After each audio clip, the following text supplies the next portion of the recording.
for here today. And we invited Jenny to come and speak about homelessness and about the Olympics and security and whatever she was speaking about. It's not our intention. It's about our look at this. This is a campaign. Not an office. You're going to hear notes yourself. Pass the mic over, Jenny. Thank you, Pam.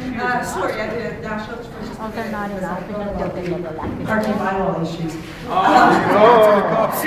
wouldn't want to pull a Van Dolman, right? So anyway, taking responsibility for my own actions.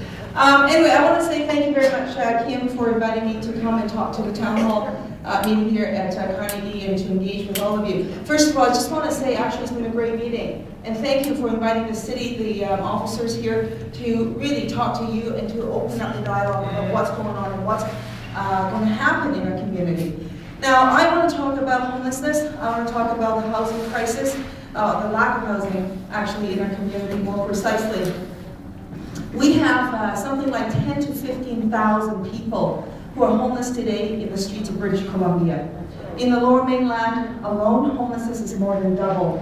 Street homelessness is estimated to have increased something like 374%. SROs, single room occupancy hotels, prior to the Olympics being announced, we had lost something like 600 units of SROs. Subsequent to that, another 700 units. In total, somewhere in the neighborhood of 1,300 to 1,400 units of SROs have been converted or closed, and therefore housing access for people in the community lost. I want to say though, too, more important than that, is the fact that since 2001, we've actually lost a permanent housing program in British Columbia. BC used to build something like 1,200 units of affordable housing, the provincial government alone. The federal government pulled out of the affordable housing business, the national housing program, back in 1993. In spite of that, up until 2001, the province of British Columbia and Quebec continued to provide for affordable housing. When Gordon Campbell was elected in 2001, one of his first acts was to cancel 2,000 units of affordable housing that was slated for development in our communities. And then since then, of course, the entire permanent housing program was eliminated. And what do we have? The worst homelessness crisis since the Great Depression. That's what we have in our communities today. The Auditor General came out with a report just before the election was called, and the independent officer of the legislature came out with a report and actually said that the homelessness crisis, in fact, is not being addressed by the government. Never mind holding it at bay. Never mind decreasing the number of people who are homeless in our communities. In fact, what's happening is that we see an increase in homelessness. So what do I want to see? What do I want to see? I want to see a comprehensive housing program back in place in the province of British Columbia. I want to see a permanent affordable housing program in the province of British Columbia. I want to ask the question, what happened to the Woodsworth building when the NDP were in power, and what happened to that? And then you have ample time to correct the homelessness cause, and you haven't done anything at all. So there's so many people, like you're part of the crisis, you created it, and don't tell me about any more stories what you have done, because it's still going on, and it's sliding, and it's kind of becoming bigger and bigger. And what does Jack Layton do, the NDP leader of the federal party? He writes a book and makes profits on that.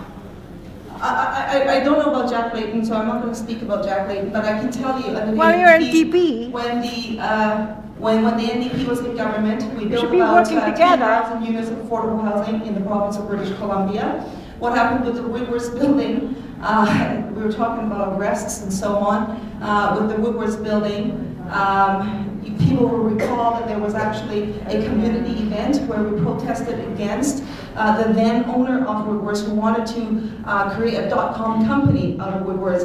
The community gathered together, we had paintings on the sidewalks, on the buildings and so on. I participated in that, I was investigated in that with a special prosecutor. At the end, they didn't end up laying charges against me because there were hundreds of others who were doing it. But having said that, what was I doing? I was out there fighting with the community to save the Woodwards building and wanted to see affordable housing built at that site. I want to get to this point though. Since 2001, the 1,200 units of affordable housing was built under the NDP per year. You times that by 8 with the provincial government, with Gordon Campbell in power. That would have been 9,600 units of affordable housing that we would have had in our communities today. That is not here today.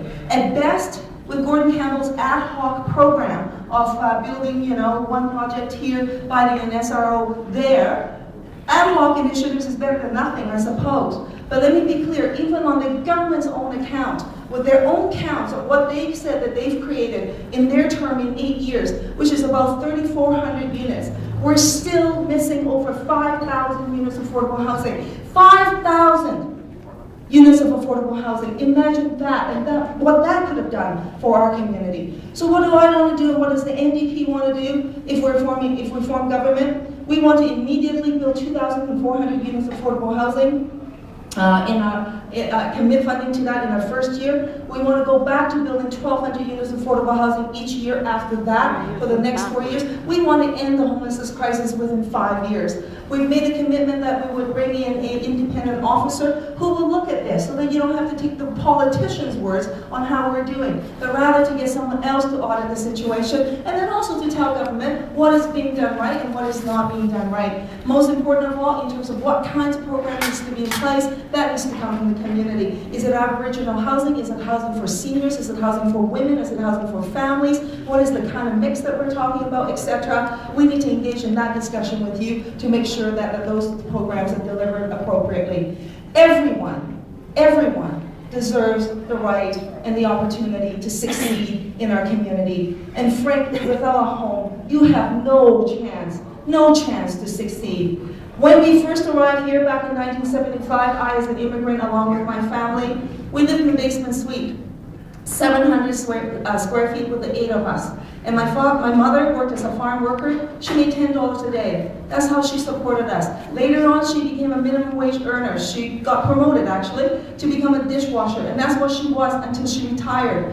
And making minimum wages, the only time she brought an increase in wages back home was when the government legislated that the minimum wage should be increased. And it is damn time that we increase the bloody minimum wage in the province of British Columbia, guys. It's been 8 years, and it's about time. And it is about time that we have a poverty reduction strategy so that children, 5 years in a row in the province of British Columbia, we have the worst child poverty rate. And it is about time that we say that needs to stop. Children do not deserve to be hungry. And children, as we all know, don't live alone. They live with parents. They live with adults. That means they are living hungry. 300,000 people are making less than $10 a day in the province of British Columbia, and that has to stop as well. So these are some of the things that I want to do, that I want to see in terms of changes. And then last but not least, as you know, gentrification is taking place in the downtown east side community, and you guys are working day in and day out and fighting that fight and to say no to the people from outside of the community who want to change us, who want to help us in the name of help, as they call it. And you guys, you don't need me to tell you what you need to do because you're already doing it. You've been doing it for years. And what you show the rest of the communities, that progressive politics have a place and a role to play, and in fact must be the dominant role in our communities if we're going to advance positive changes and if it's to recognize equality, economic, and social justice for all. So that's really what I wanted to say. I want to say thank you for the work that you do. And yes, May 12th is the provincial election, and we want to hold the candidates accountable. We want to bring forward, I hope, a government that will represent all of you. And for me, the homelessness crisis has reached the most shameful pinnacle that I have ever seen in a civilized society. And this should not be the case. Last but not least, I just want to take a moment because Sister Elizabeth is really everywhere, doing stuff all the time. And you know what? She is really a hero, really, in my own mind. And she actually went on a hunger strike to protest against the homelessness crisis that we have, calling for a national program, calling for a provincial program. Thank you, Sister Elizabeth, and thank you.